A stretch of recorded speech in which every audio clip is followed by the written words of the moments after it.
വൃക്ക മാറ്റിവെച്ചവർക്ക് ജില്ലാശുപത്രിയിൽ നിന്ന് മരുന്ന് കിട്ടുന്നില്ലെന്ന് പരാതിയുമായി രോഗികൾ. മരുന്ന് വിതരണത്തിൽ കൂടുതൽ കരുതൽ വേണമെന്ന ഓർഗാൻ റിസീവ്ഡ് മെമ്പേഴ്സ് അസോസിയേഷൻ. വൃക്ക മാറ്റിവെച്ചവർക്ക് ജില്ലാ പഞ്ചായത്ത് ഫണ്ട് വകയിരുത്തി ജില്ലാ ആശുപത്രി വഴി മരുന്ന് വിതരണം ചെയ്യുന്നത് ശ്ലാഘനീയമാണ്. എന്നാൽ പല ഡോക്ടർമാരും നിർദ്ദേശിക്കുന്ന മരുന്ന് പലപ്പോഴും കിട്ടാത്തത് പ്രതിസന്ധിയാണ്. മരുന്ന് കമ്പനികൾക്ക് യഥാസമയം കുടിശ്ശിക നൽകി മരുന്ന് വിതരണത്തിൽ കൃത്യത പാലിക്കാൻ സർക്കാർ ശ്രദ്ധിക്കേണ്ടതുണ്ടെന്നും അസോസിയേഷൻ ജില്ലാ സെക്രട്ടറി ദിലീപ് ദാമോദരൻ വാർത്താസമ്മേളനത്തിൽ ആവശ്യപ്പെട്ടു. വൃക്ക മാറ്റിവെക്കൽ കഴിയുന്നതോടെ പുതുജീവൻ ലഭിക്കുന്ന സ്ഥിതിയാണ്.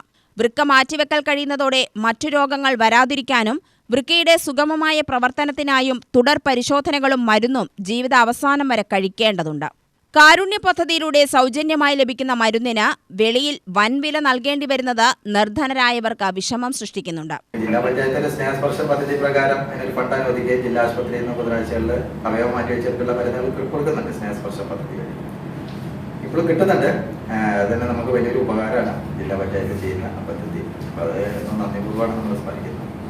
പക്ഷെ അതിന് ചെറിയൊരു പ്രതിസന്ധി എന്ന് വെച്ചാൽ നമ്മൾ പല ആശുപത്രികളിലാണ് കഴിക്കുന്നുണ്ടാവുക ആളുകൾ. അപ്പൊ പല ബ്രാൻഡുകളാണ് കഴിക്കുന്നത്. മെയിനായിട്ട് മുഖ്യമായിട്ട് 2 മരുന്നുകളാണ് കഴിക്കുന്നത്.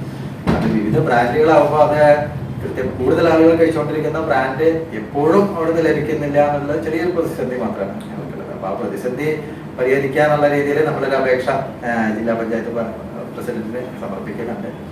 അധികൃതർക്ക് നിവേദനം സമർപ്പിക്കും. ഓർമ്മയുടെ 6ാം വാർഷികം ഫെബ്രുവരി 14-ന് പറളിയിൽ നടക്കും. അനുഭവങ്ങൾ പങ്കുവയ്ക്കൽ, പരസ്പര സഹായ വിതരണം, കലാപരിപാടികൾ എന്നിവ നടക്കുമെന്നും ദിലീപ് ദാമോദരൻ പറഞ്ഞു. പ്രസിഡന്റ് അബ്ബാസ് പുളിക്കൻ, ഷാഹുൽ ഹമീദ്, ശ്രീദേവി കൃഷ്ണകുമാർ എന്നിവരും വാർത്താ സമ്മേളനത്തിൽ പങ്കെടുത്തു.